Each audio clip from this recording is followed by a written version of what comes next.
Welcome back to Forbidden Knowledge News. I'm your host, Chris Matthew, and you're listening on the Global Enlightenment Radio Network on YouTube and Facebook Live.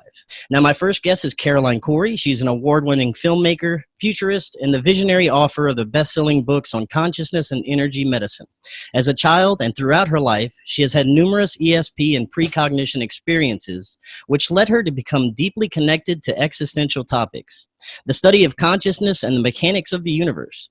After teaching energy medicine and consciousness work for over a decade, she founded Omnium Media. In addition to writing and producing, she continues to lecture and coach internationally on various mind-over-matter subjects and appears regularly as a guest expert on supernatural phenomenon at major conferences and television shows. Her latest film, Among Us, has won 9 film awards and 2 nominations at various film festivals around the globe. Tonight we're going to be discussing her new film, Superhuman, The Invisible Made Visible. Caroline, welcome. How are you doing tonight? I'm doing great. Thanks for having me, Chris. Oh, I'm very good. Thank you so much for joining us. I saw your film today, actually, and it was amazing. The Superhuman, The Invisible Made Visible. It explores the powers of consciousness and how we can interact with energy and the hidden world. And in essence, we can create our own reality. And some of the individuals you were showing that have been able to harness this power, it's fascinating the achievements and the things that they're able to do with their own powers of consciousness. And I believe we all have the potential to access these parts of our consciousness, and it can manifest in extraordinary ways. Tonight, I want you to first tell us more about yourself and your background and what led you down your current path. Yeah, so for me, it started when I was very young. I was 5 years old. I had an experience where I could see the subtle energy. I could see spirit beings just there, and I was communicating telepathically, spontaneously with them. And I remember this experience so clearly. I mean, as if it was yesterday.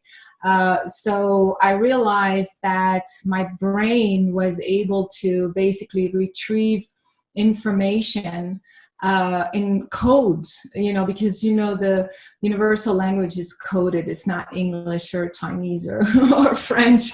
All intelligent life communicates together through this universal language, which is coded. And I realized at the age of 5 that anybody can do this. It's a spontaneous ability. But what happened for me is I started to ask questions like, well, how is it possible? Like, how did this happen? What did my brain have to do to make that contact and retrieve that information? And so by asking these questions, I got on in the field of consciousness, like how consciousness can interact with the physical world and retrieve information. What is the unified field? Are we all kind of tapped into this unified field at the same time? Like the mechanics of all of the types of consciousness and how it all comes together. So that's been my field of study for the last 20 years and research. And because of my personal experiences, I was able to develop methodologies in energy healing and, expanding consciousness, expanding psychic abilities, all types of abilities that are innate to us, but we still have to kind of remember and retrain ourselves. And after a while, I was like, okay, not everybody wants to take a class. Not everybody wants to read a book. Let's make a movie. And this is how the movies started to come about. Very good. Now, you mentioned the unified field and how we're constantly surrounded by this field of energy that can be manipulated. And we can manipulate, not only this energy field, but the objects that are inhabited in this field. Could you talk a little bit more about that, for those that may be new to this? Yeah, absolutely. In fact, one of the biggest discoveries during my long 20 years time of study is the discovery of what people call the planetary grid. So So the planetary grid is a multidimensional grid. It's 3 different grids within a larger grid. And there is a part of this grid, it's like a large hologram, if you will, that wraps around the planet. And so from the surface, or from the core actually, and up to the surface, and from the surface about 7,000 miles in space. So it wraps around, and it is geometrically perfectly aligned with the geometry of our brain. So in other words, our brain has the exact same geometry as this larger planetary grid. And so part of this grid is communication, is to transfer thoughts and information. That's why I call it the communication grid. There's another grid that's called the transport grid that allows you to teleport yourself, to transport yourself, or UFOs or what have you. But another part of the grid is the time-space continuum. What scientists call the time-space continuum is actually a grid. It's a patterning of space itself. And so we're inside this grid, and that's the reason why we have the impression, the illusion that we are walking or we are existing through time and space, is because of this patterning of space. And so all of this together makes up the human experience. And everything that we think about, everything that we experience is then now registered, becomes part of this patterning of space itself, of time-space. So in other words, it becomes the Akashic field, if you will, or the unified field of the entire humanity. Every geometry of the brain, so we're all kind of coherent, with this larger geometry. We're all connected, basically plugged into the same larger geometry. So that's why we have sometimes a feeling, or we have an intuition, or we have like a download, or we have a thought that somebody else on the other side of the planet had exactly at the same time. How does that happen? Because we're all downloading the same information from this larger information field. And so the planetary grid mechanism is so important. I wrote books, and actually I teach a whole course to go deeper into this, but that's how we're actually all tapped into that same larger consciousness.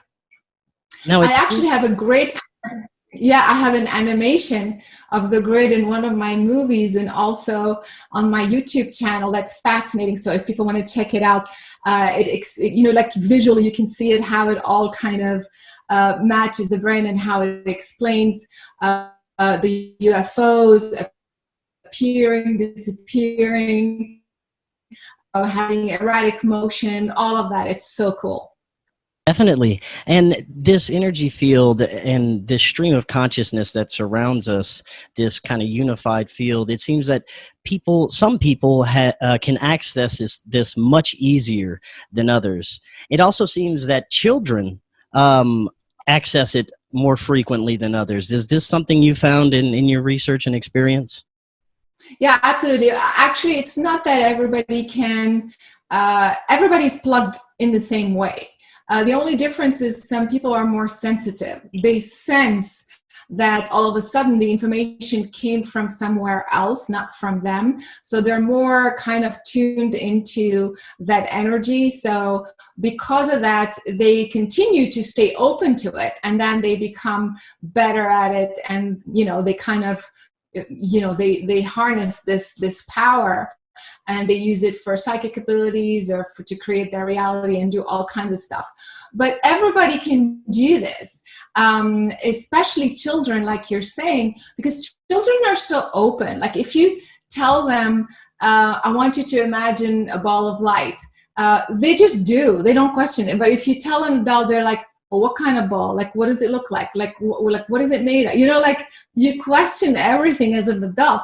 And so because of that, it's easier for children to just have those abilities.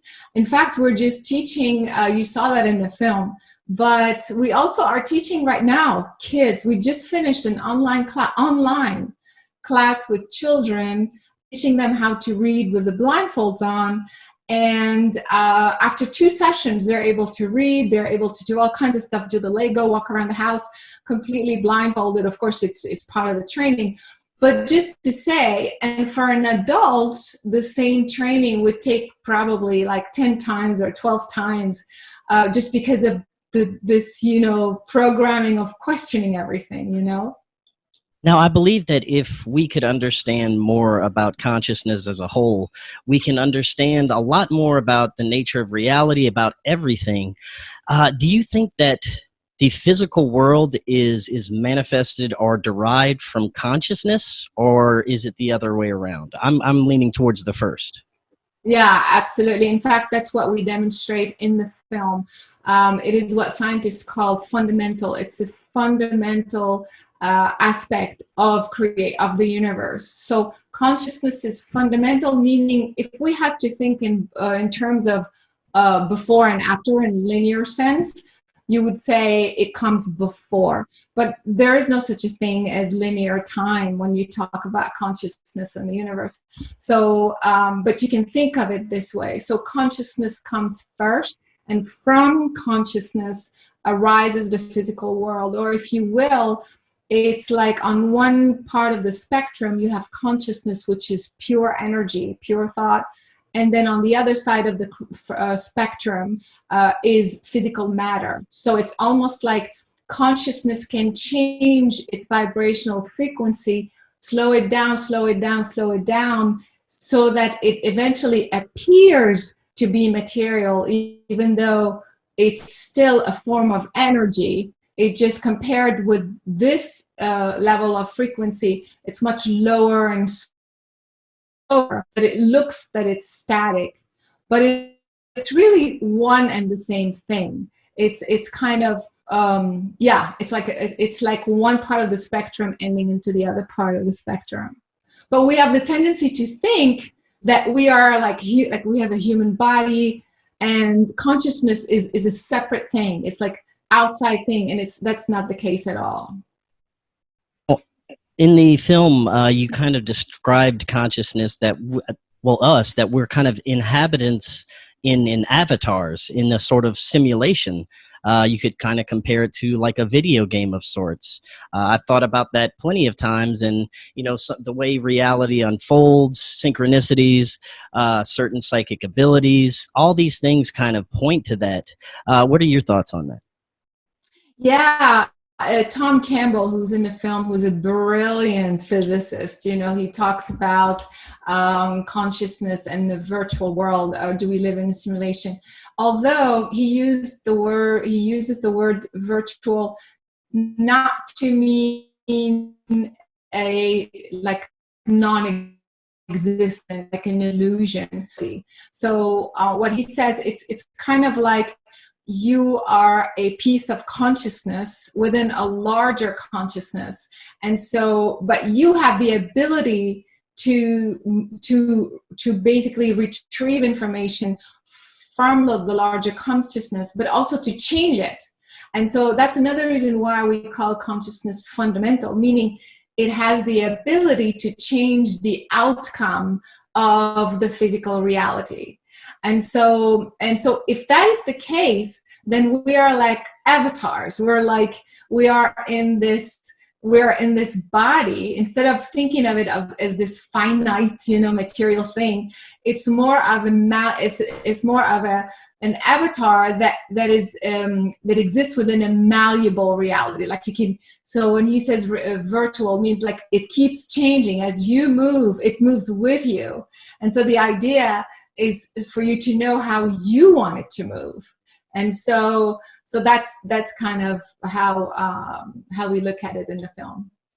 Now, the film also touched on this. At some point in our history, there were certain three-letter agencies that became very interested in psychic abilities, started using remote viewing and some darker projects such as MK Ultra.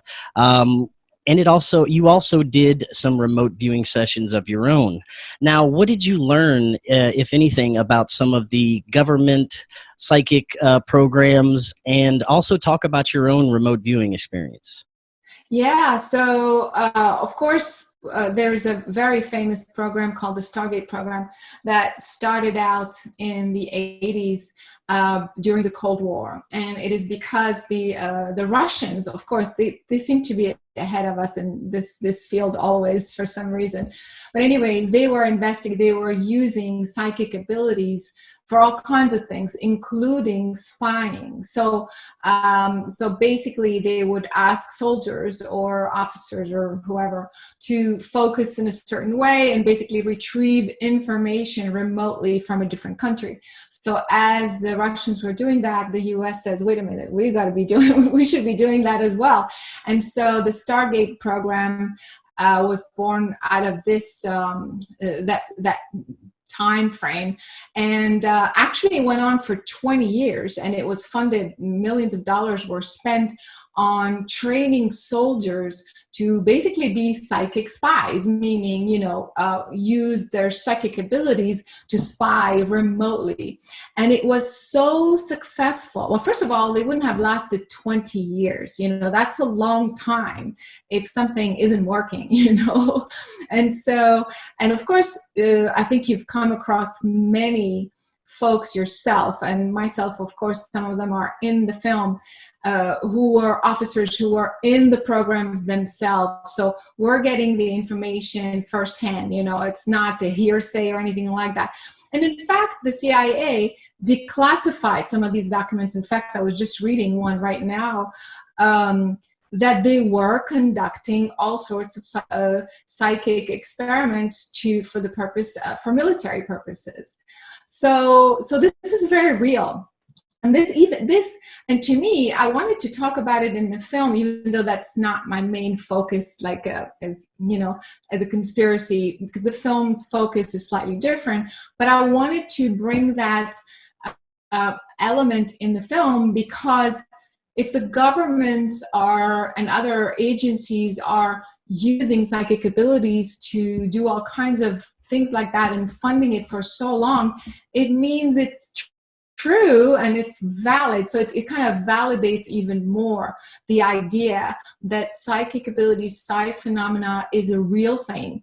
It is being studied and used by many governments around the world right now. And I guarantee China, Japan, Israel for sure, are still conducting all sorts of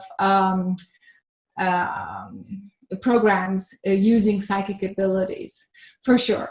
And it's not just remote viewing, but I know it has to do with telekinesis and all kinds of, because at the end of the day, it starts like this. Let's use it to spy and get information and see where the missiles are and what we can do and how to avoid a war or hit, attack or whatever. But then you start thinking, wait, if you can focus your consciousness there, well, can you focus your consciousness on the computer of that person, of that officer on the other side? Can you focus your consciousness so that you affect the physical object, and you can look in the drawer and read the actual documents, and can you perhaps shut down their computer system? I mean, you start to think like more and more and more, and that becomes remote influencing, because you are influencing a physical object. I am remotely turning off someone else's computer at a distance. Just think about that. So that it starts to get like in the danger zone, because if you can do that, it means, you can use it for all kinds of military practices. And in fact, that's probably why in the US, eventually the program was shut down. So that's kind of like the gist of it in terms of government. Now, for my experience, like I said, my experiences started when I was 5. I realized I could see the subtle energy. I could see the energy of a person, like if they were going through something. I knew what the problem was, what was going to happen to them. I could see something that was happening on the other side of the wall. So I was already kind of doing my own type of remote viewing, And so, of course, I developed a whole methodology of how to do it correctly, and I taught so many people. But in the film, we wanted to show that anybody can do this. That was another important point about the film, that this is not just a few people, select group of, gifted people. Anybody can do this. And so we invited different guests, actors, and just friends and random people. And in this one scene, we trained the actress in 2 hours, literally. In 2 hours, had a remote view. And we did what we call an outbounder experiment, meaning some of us would go to a remote location, and she starts to figure out where we are, what we're doing. And she nails it. I mean, it was like crazy incredible. You saw it. It was very incredible. The results were extremely compelling. Another experiment that you did in the film that really fascinated me was you attempted to affect the pH in water with energy. And overall, the experiment kind of proved that we can affect our own body chemistry and basically our own health with consciousness. Exactly. That was a very important point for me to make, because at the end of the day, why are we demonstrating all of this? Why are we talking about it? It's to show people how they can use these experiments and these abilities to help themselves, which is one of them is definitely healing. So we know that the pH, when the body is alkaline, it's very hard for a virus or a bacteria to survive. And so you want to keep your body alkaline as much as possible. In fact, you go to the stores and you see all these bottles, 9+, pH or what have you. And so I wanted to do that experiment. I started working with Glenn Ryan a few years back. And I actually did it remotely, speaking of which. And I wanted to see if it's possible to do it. And there are other scientists who have done this experiment before. I'm not the first one. But I wanted to bring it in the film and show it and demonstrate it.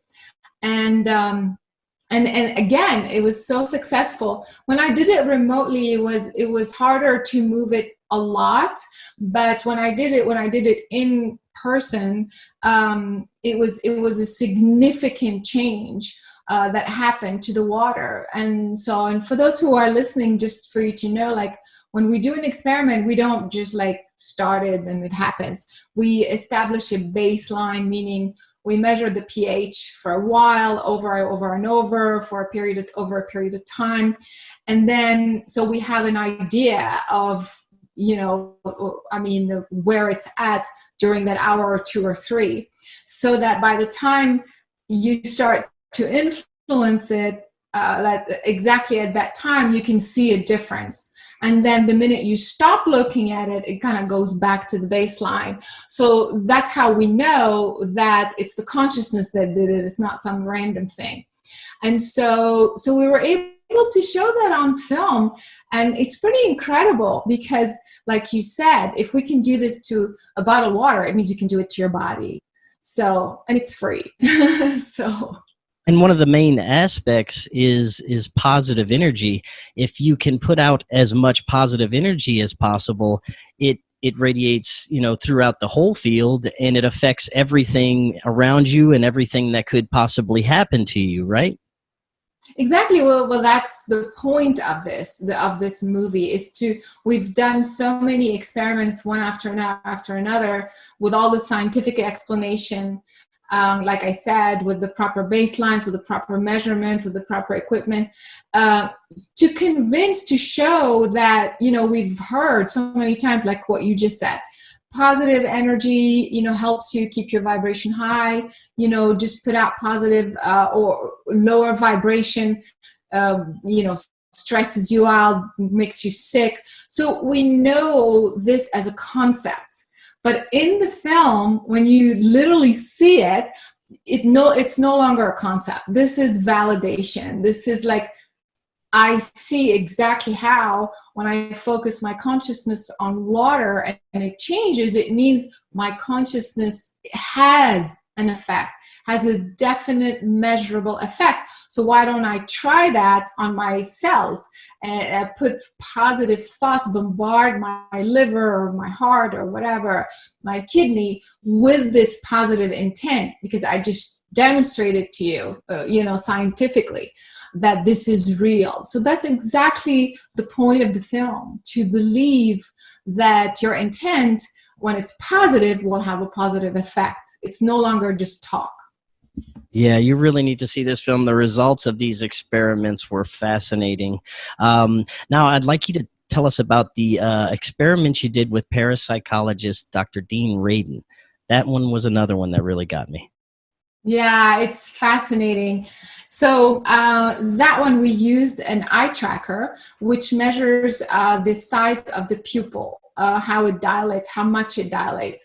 And it's been found that because I wanted to also show that we have a physiological effect when we come in contact with something. Like if we have an emotion, of course we already know that, but what happened is, in this experiment, we had this subject, a friend of mine, his name is Rod, he was in the film, and so we started showing him images, very, very positive, happy, uplifting images, and very, very like dark, scary, really like really freaky kind of images, to trigger a sort of physiological response, which we know happen when you come in contact with these things in real life. And so, but what was happening is that when Rod was looking at the image, he would have that reaction, except, which is his pupil would dilate, except that he would have the reaction before he would see the image, which tells you, wait a minute, if you're supposed to respond to something you see, but then you're responding before you see it, what does that tell you? It tells you that there's a part of you, your consciousness is tapping into the information before your physical brain, your physical body has the chance to actually experience it. This is also huge. This is another proof that we're tapping into things. We're tapping into an information field, and we are already reacting to it. This tells us about intuition, about all kinds of psychic abilities. Now, something else that can have a profound health on our biology and overall health is sound, and even the power of our own human voice. The section in the film with that was very profound. Could you talk a little bit about that?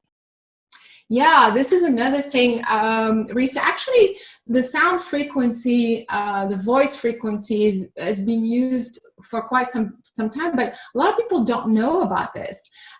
They are using the voice frequency, the voice signature, basically, of a person, just like a fingerprint, because every person has a very, very unique frequency that's detected in the voice. And so actually each voice is so unique. Like I said, it's almost like a fingerprint, that it allows it's used in the healthcare system to detect what's wrong with a person. So sometimes it's a vitamin deficiency or any kind of imbalance. So they've been using it, for example, to detect cancer and things like that, for that type of research. But you can literally find out, like, if you're vitamin B deficient or something like that, just through the frequency of the voice. And so to me, that was so important to use, again, as an example, that we are frequency. We are an energy field. We're emitting information. We're not this solid body, that's inanimate almost, of course we're moving around, but we don't pay attention that we are sending out vibrations. And so in this particular experiment, it wasn't, we were able to work with Don Estes, who has been in the field for a while, but he created a program that's not just the frequency of the voice, but he created patterns, so you could see the harmonics of the voice. So it's like a multi-layer frequency that you can see when you speak. And it's fascinating because when we speak certain words, you create literally certain vibrations and certain frequencies that we could see very clearly in the patterns. And when you're speaking, when you're saying negative things, it kind of creates a different type of pattern. This disrupts the pattern. Again, validation that our voice is literally creating an imprint, changing the pattern, the physical pattern of your cells. I mean, to me, that's extraordinary. Also part of the idea that you're not just talking, you're literally creating a vibration and changing the shape of your cells. And I'm sure you've heard of the experiments of people talking to plants and the different ways that the plants grow and react, the way water responds to certain frequencies, the patterns it makes. It's very fascinating. Also, some of the negative sounds that are made, it can also have an effect on. There's an experiment where rice was put into a bowl and the rice grew moldy. And also, I find if I'm listening to a certain song or music I like, it can help heal me physically. Like if I'm having a stomach ache or a headache, certain sounds can actually make me feel better. So that whole aspect is really fascinating to me. Yeah, and something amazing happened as well when we were doing this experiment, we were filming. So the person that we invited to do this experiment, her name is Karina, for those who know her, Karina Smirnoff. So she, what happened that was unexpected. So we showed, like you're saying, Dr. Emoto did that with the water and with the plants. So that was one thing to see the pattern. But what happened is at one point, Don asked Karina, "Well, tell me what your favorite color is." And she said, "My favorite color is yellow. I love yellow because blah, blah, blah." So she's talking about yellow, yellow, yellow. And literally, Chris, I swear it was so crazy. The pattern were literally changing color. They were turning yellow. It's as if she was creating the frequency of yellow in real, and it was materializing as she was saying it. And that was incredible because it was unexpected. Even Dawn didn't have that experience before. And then when she changed, she said, and she wasn't looking at this at the screen we were, so she had no idea. She was just kind of saying. So it wasn't just pattern, but it was literally colors that were coming up. And then she said, and we told her, "What's your least favorite color?" And she said burgundy or something. And same thing. So this is another amazing example that validates the idea that what you say materializes. So I love that whole experiment, like you, Chris. It's like crazy. Definitely. One of my favorite parts of the whole movie was when you were talking and showing about psychokinesis. This is such a fascinating phenomenon to me. I'd like to know about basically some of the experiences you've had, and I guess what is a method that you use to kind of connect with these material objects and actually make them move or have some sort of reaction? Yeah, so psychokinesis, again, this is another example of how the mind affects matter, and you can literally see it. And so I started working with a couple of, one is a physicist, one a neuroscientist up in Oregon. And so they were working with the methodology that's taught in Russia, which is basically, move a piece of paper, in the beginning under a glass dome, and of course it's sealed from air and heat and everything else. And so one time they told me, do you want to try it? And so I said, well, let me try it remotely, because I don't want to travel. I was in Los Angeles at the time. I'm like, let me see if I can. I've never done this ever before, but let me see if I can. I've done a lot of remote, viewing, as you know, but actually moving the object remotely. And so I had to kind of figure out how it was different, because that's another thing that you realize and you discover doing this work for a while. When you work with water, or you work with DNA, when you work with a piece of paper, it's very different. Or if I'm affecting an electronic device, so the physical object, the target, is going to respond very differently. So for example, the DNA, when I'm working with a DNA sample or the water, it responds like instantaneously. It's like you think change and it's already, changing.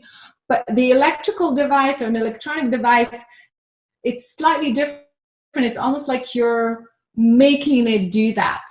But when you use a piece of paper, it's fascinating. It's almost like you're speaking to a person. It's almost like it has an ego. It's like you tap into it and you want it to move or rotate, and it'll be like, no, I'm not going to do that. I'm going to do it the other way. It's very bizarre. It's hard to describe, but it's a feeling. And so you realize that when you are working with a physical object, I had to kind of, like I said, feel it out, because when I was doing the same thing as I do with water, it wasn't responding. I was like, what's going on? And I realized that you have to direct your energy in a certain way, and then the minute you pull away, it's almost like, okay, fine, I'm not going to do anything anymore. This is when it responds. It's one of those subtle things that you have to figure out. And so, of course, now we're teaching the technique. We just taught a class and people were able to rotate the piece of paper. But so that's how I started. And the first time it rotated like 5 degrees. It was very little. So still, it's 5 degrees, And so, but then that gave me the opportunity to figure out how it's different. The target is different than water and something else. And so I, kind of kept, adjusting it until like I was more comfortable and I knew exactly, okay, when I'm speaking to a piece of paper or a piece of wood or a piece of, metal or something, it's a different approach, if you will. And it worked. And now, as you know, in the film, I was able to do it like,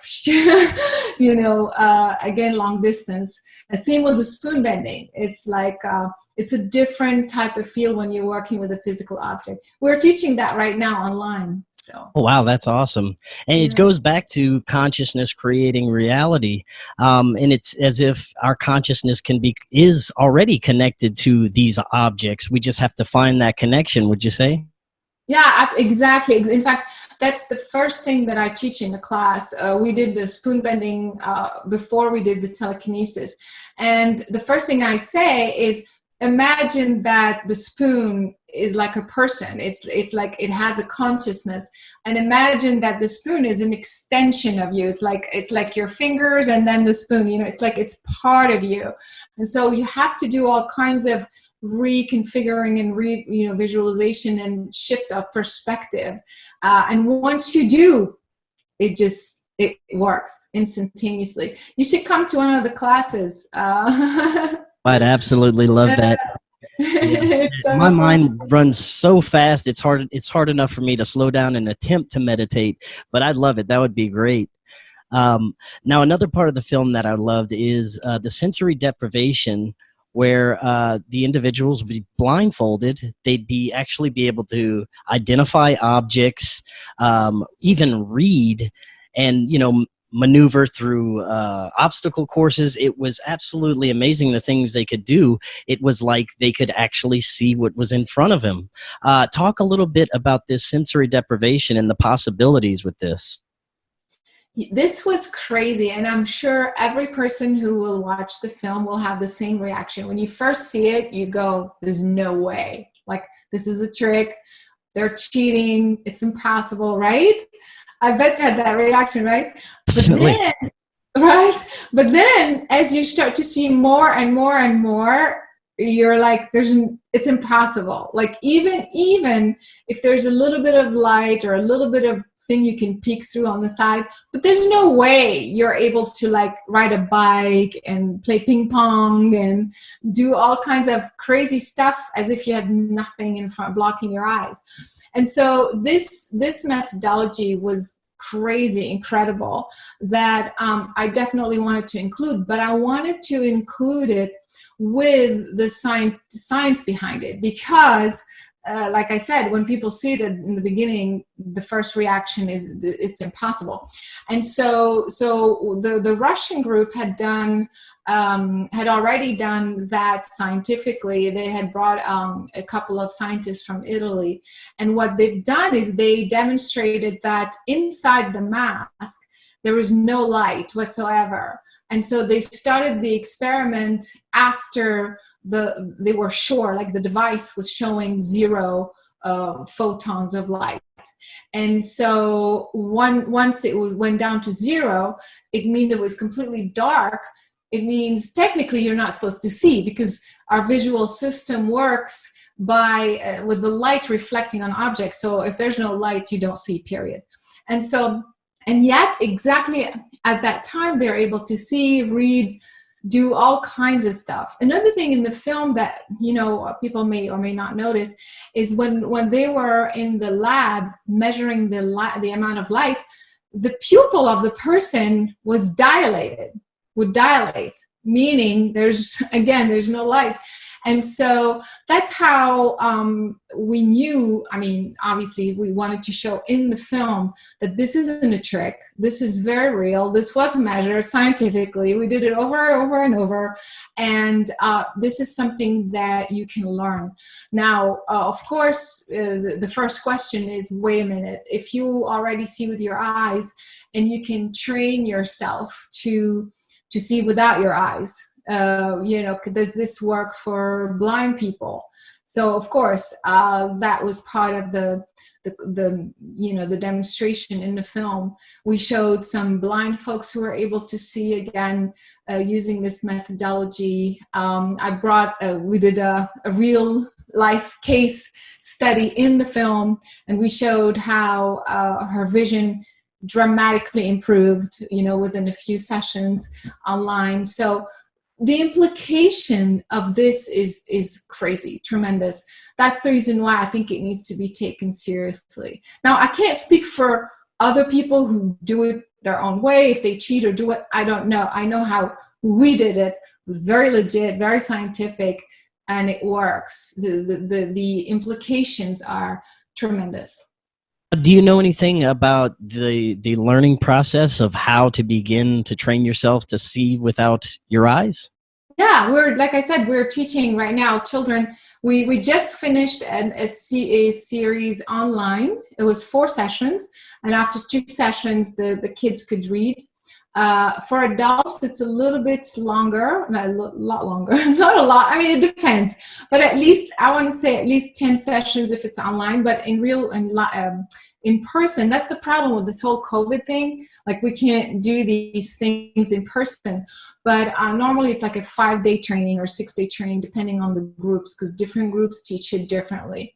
And so basically, again, every group, like the people in Utah, teach it very differently. It's based on vibration. It's almost like you train yourself to feel the vibration with such accuracy that you end up seeing the physical world outside of you. And they use it with the eyes closed. Like, in other words, they shut the eyes, they are the mask. So it's completely blind. And so that's their technique. But other folks that I've met in Russia and Romania and in the UK, for example, the eyes are open. So your eyes are open, but you have the mask on, and it's still dark. Trust me. If you put this mask on, like, for 2 minutes, it's completely dark. And then what happens is you start to gradually kind of see, usually it's the peripheral vision that comes on first for some reason. That's why you see some kids who like look on the side. They're not cheating. It's because the peripheral vision is better, is more accurate for them, and it starts that way. So you start to see things to the side, and then eventually you see through the entire mask. And eventually you've trained your brain to basically see without the obstacle. So eventually you can see behind you, you can see on your side, you can see, then you saw it in the movie. People were able to do all kinds of stuff. So it's a gradual process. Yeah, that's so exciting for, the future of people with disabilities like blindness and many other things. It could change so much about our future. It was fascinating. Now, something else I want to talk about is meditation.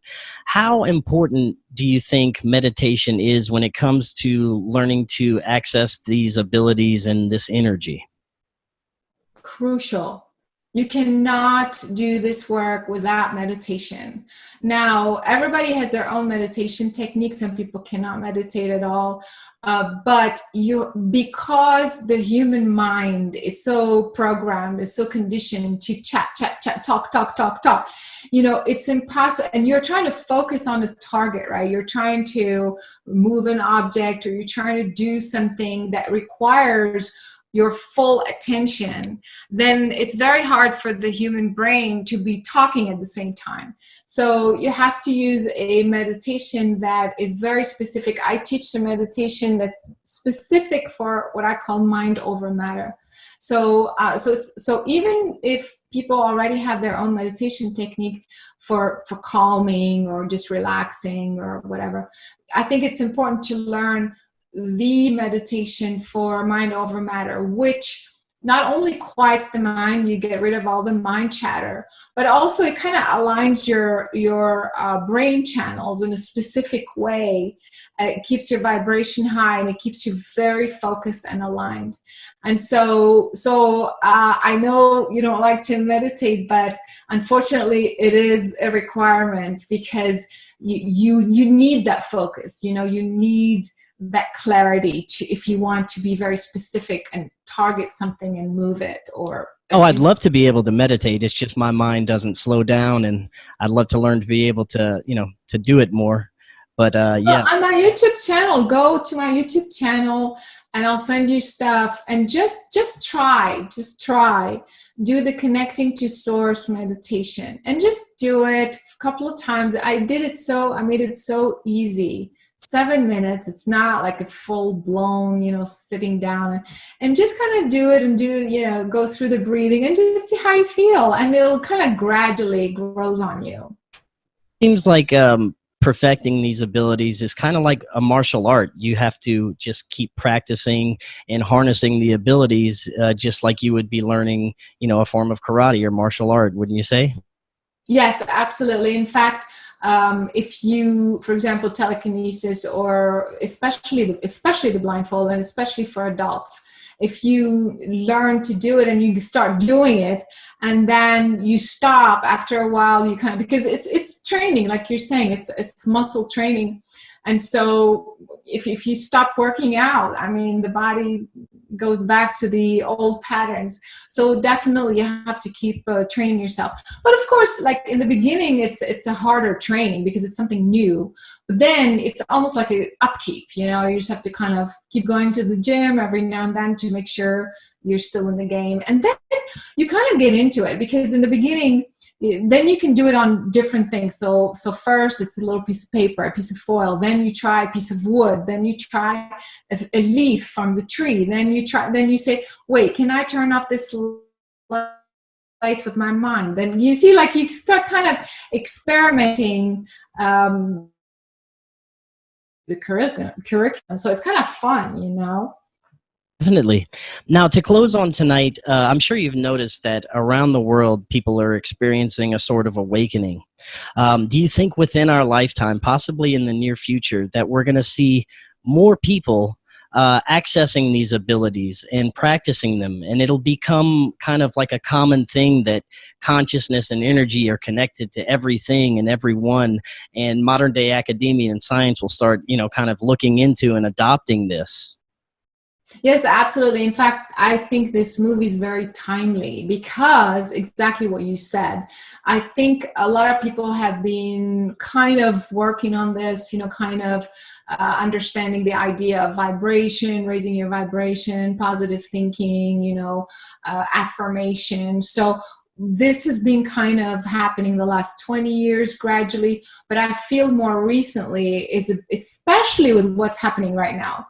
What's happening right now is a major wake-up call. Like if you're just about to awaken, this is it. Because what's happening, without getting into the politics and all this madness, is it's in our face that the physical world, the physical reality is chaotic, is a mess. You can't trust this. You can't trust him. You can't trust that. You can't. So you are forced to, it's like, it's so obvious. It's not just talk anymore. It's not conspiracy anymore. You can see it for yourself that it is chaotic. It's all agenda driven. It's all a mess. So the positive of this is that you stop trusting and believing and you bring the power back to you so that you start to discern. You start to say, wait a minute, you just contradicted yourself. You just told us about the mask and now you're saying the opposite. You just told us about this and now you're saying, you see? So the positive is, this chaos is triggering this empowerment because the person now wants to decide for themselves.